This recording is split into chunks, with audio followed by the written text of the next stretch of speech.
2026 সালের 16 মে এক বিরল মহাযোগ সৃষ্টি হতে চলেছে। শনিবার, অমাবস্যা এবং শনি জয়ন্তী একই দিনে। জ্যোতিষমতে এই দিন অত্যন্ত শক্তিশালী। শনি জয়ন্তী হল হিন্দু ধর্মাবলম্বীদের একটি বিশেষ উৎসব, যা কর্মফলদাতা ও ন্যায়ের দেবতা শনিদেবের জন্মবার্ষিকী হিসেবে পালিত হয়।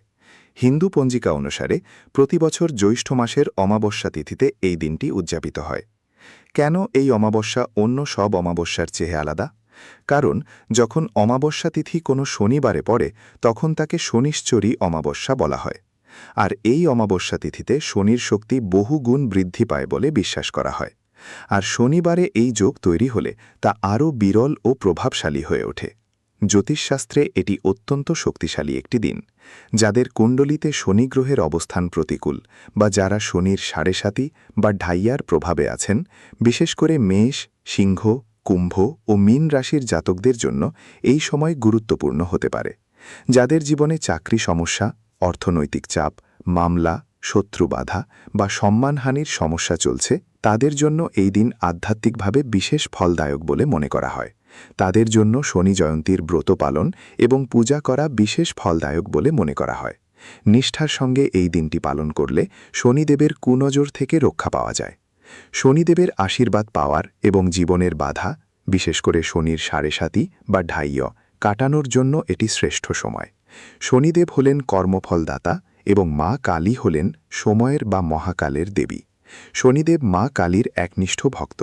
তাই শনিশ্চরী অমাবস্যায় মা কালীর পূজা করলে শনিদেব অত্যন্ত সন্তুষ্ট হন। যাদের জন্মকুণ্ডলিতে শনি অশুভ অবস্থানে আছে, তাদের জন্য মা কালীর আরাধনা এক অব্যর্থ প্রতিকার। এছাড়াও ধর্মীয় বিশ্বাস অনুযায়ী অমাবস্যা তিথিতে পিতৃপুরুষরা মর্তে আসেন, তাই পূর্বপুরুষদের প্রসন্ন করার জন্য উপযুক্ত সময় এটি। পূর্বপুরুষদের আত্মার শান্তি ও তাদের আশীর্বাদ লাভের জন্য এই তিথিতে দীপদান করা উচিত। একটি প্রদীপ বাড়ির সদর দরজার সামনে জ্বালান। এই তিথিতে শনির প্রকোপ থেকে মুক্তি পেতে বজরাংবালির পুজো করুন। শনি অমাবস্যায় হনুমান চালিসা, সুন্দরকাণ্ড পাঠ করতে পারেন। আবার এই দিন অশ্বত্থ গাছের তলায় প্রদীপ প্রজ্বলিত করলে ও শনি মন্ত্র জপ করলে শনির উগ্র প্রভাব শান্ত করা যায়। এই দিন গঙ্গায় স্নান করে অথবা গঙ্গাজল ছিটিয়ে নিন। এরপর ভগবান শিবের সঙ্গে শনিদেবের পুজো করলে প্রতিটি ইচ্ছা পূরণ হবে এবং জীবনে সুখ আসবে। 108 বার শনিদেবের নাম জপ করুন, শম শনেশ্চরায় নমঃ অথবা নম শনিদেবায় নমঃ। এই দিন শাস্ত্রীয় বিধান মেনে দক্ষ কোনো জ্যোতিষীর পরামর্শে শনির অশুভ প্রভাব কাটাতে নীলা ধারণ করা হয়। কোনো শনি মন্দিরে পূজা করিয়ে কালো সুতো ধারণ করা উচিত। পিপুল গাছের পুজো করুন। পিপুল গাছের গোড়ায় জল ঢালুন। হনুমান চালিসা পাঠ করুন।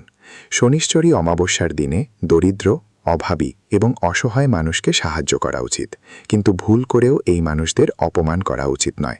শনিদেবের আশীর্বাদ পেতে এটিকে আপনার অভ্যাসে পরিণত করুন। যারা দরিদ্র ও অসহায়দের উপর নির্যাতন বা অপমান করে, তারা কখনো শনিদেবের আশীর্বাদ প্রাপ্ত হয় না। এই দিন মিথ্যাচার করবেন না, কারো সাথে ঝগড়া বিবাদ করবেন না, মদ্যপান ও আমিষ ভক্ষণ করবেন না। এছাড়াও এই দিনে শনির সাথে সম্পর্কিত জিনিস যেমন লোহা, কালো জুতা ইত্যাদি ভুল করেও বাড়িতে আনা উচিত নয়। এই দিন ছায়া দান করা অত্যন্ত শুভ বলে মানা হয়। এছাড়াও কালো জিনিস যেমন জুতা, ছাতা, লোহার জিনিস, কম্বল দান করা উচিত। শনি অমাবস্যা তিথিতে মন্দির বা দরিদ্রদের মধ্যে তিল দান করার পরামর্শ দেওয়া হয়। এছাড়াও কাক, কালো কুকুর, মহিষকে খাবার খাওয়ানোর প্রথা রয়েছে। কাককে চাল ও ঘিয়ের তৈরি লাড্ডু খাওয়ান। মাছকেও এই লাড্ডু খাওয়াতে পারেন। এই উপায় করলে পিতৃদোষ থেকে মুক্তি পেতে পারে। উল্লেখ্য, শনি কর্মের দেবতা। এই তিথিতে শ্রদ্ধা ভক্তিসহ দান পুণ্য ও পিতৃপূজা করালে শনি দোষ শান্ত হয়। অশ্বত্থ গাছের গোড়ায় জল দিন ও নম শনিদেবায় নমঃ 8 বার বলুন, সাথে কালো সুতো জড়িয়ে দিন। নিজের ইচ্ছা জানিয়ে 7 বার প্রদক্ষিণ করে একটি প্রদীপ বা মোমবাতি জ্বালান। তবে মনে রাখবেন, শনিদেব শুধুমাত্র উপায়ে সন্তুষ্ট হন না। সততা, শৃঙ্খলা, পরিশ্রম এবং অন্যায় থেকে দূরে থাকাই হল শনির সবচেয়ে বড় উপাসনা। আপনার জীবনে কি শনির প্রভাব চলছে? কমেন্ট করে নিজের রাশির নাম জানান। আর এই ধরনের জ্যোতিষ ও আধ্যাত্মিক ভিডিও পেতে এখনই সাবস্ক্রাইব করুন অ্যাস্ট্রো মিস্ট্রি উইথ তন্ময়।